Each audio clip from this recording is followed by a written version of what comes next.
Continuando, gente, nós temos aí a agricultura de jardinagem, né? É praticada na Ásia. Vocês estão vendo aí o chamado, também conhecido como terraceamento. Ou seja, para você segurar os recursos hídricos, né? Para eles não escoarem, né? São áreas íngremes. Então eles terraceiam, tá vendo como vocês estão observando aí? São terraceamentos, né? Você tem aí no Japão, Vietnã, Indonésia, sudeste da Ásia, né? Tailândia, Indonésia, Malásia, não é isso? Onde são plantados o quê? Os arrozais, né? Ou seja, a cultura do arroz, né? Também conhecida como risicultura. Então é isso. Geralmente essas questões de Enem vêm com essa, com essa imagem, né?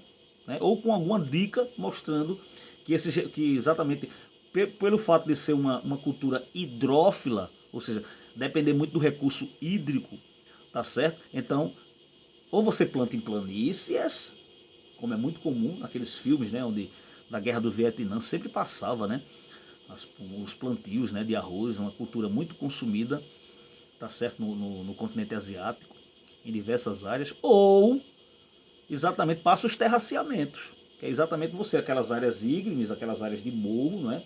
Você terraceá-las. Como vocês estão vendo aí nessa magnífica foto, né? Nós temos aqui a vila, não é isso?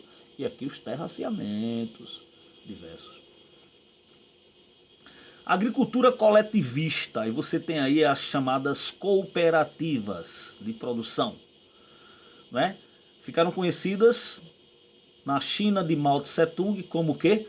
Comunas populares, onde existia uma meia ação, ou seja, o Estado na época entrava com a parte, né, com os subsídios e pegava uma parte da colheita, não é isso?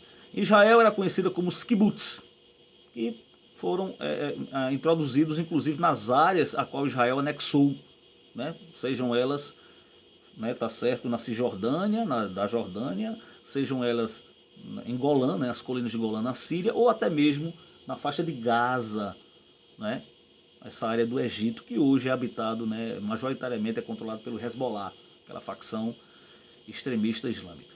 E nós temos aí também na extinta URSS, na União das Repúblicas Socialistas Soviéticas, os kolkhozes, também nessa perspectiva, sempre nesse padrão, uma meiação entre o Estado e o agricultor, de modo que na China era tido como trabalho escravo, né? Tá certo, na época de Mao Tse Tung. Já nas outras perspectivas não. Era um trabalho, tá certo, onde existia o abastecimento, né, da população, mas também o Estado ele pegava, já que ele subsidiou, ele pegava a sua parte. A agricultura coletivista ainda existe, né? Ou seja, as cooperativas de produção ainda existem, né? Aqui no Brasil, inclusive, em menor escala agora, né? Tá certo, nesse novo governo. Agricultura científica, conhecida também como a biotecnologia, né? Ou seja, esse tezinho aí de transgênico. Será que vale a pena, gente, trabalhar com o elemento transgênico? Será que vale? Quem sabe? Né? Ninguém sabe de nada, não é? Ninguém sabe como é que vai ficar no futuro isso. Eu sei que em Recife, na época quando chegaram os primeiros navios oriundos do México de milho transgênico, houve manifestações há uns 20 anos atrás. Eu estava inclusive no centro em alguns momentos, quando eu vi essas manifestações. Mas é isso, nós temos aí então, tá certo, a agricultura científica, o sistema biotecnológico, conhecido como transgênico, a chamada transgenia, onde você tem aí a cultura, ela sendo, podemos dizer, blindada em relação a, tá certo, as pragas, né?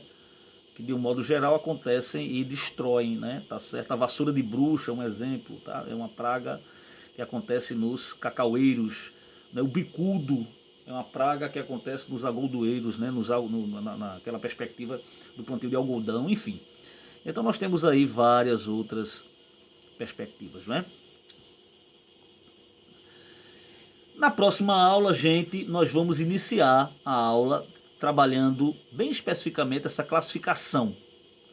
Classificação dos, podemos dizer, das áreas agrícolas, onde nós temos um módulo rural, o latifúndio por dimensão, o latifúndio por exploração, né, que é voltado para a exportação, e as empresas rurais, né? Isso aí tem que ser bem explicadinho, bem especificadozinho, porque geralmente questões do Enem, quando exploram a agricultura, vêm com um módulo rural, ou vem com um latifúndio por exploração, ou vem com empresa agrícola, enfim. Então é bom nós especificarmos essas perspectivas. Então na próxima aula ainda continuaremos aí fazendo esse, dá certo? Continuamos ainda em agropecuária, ok?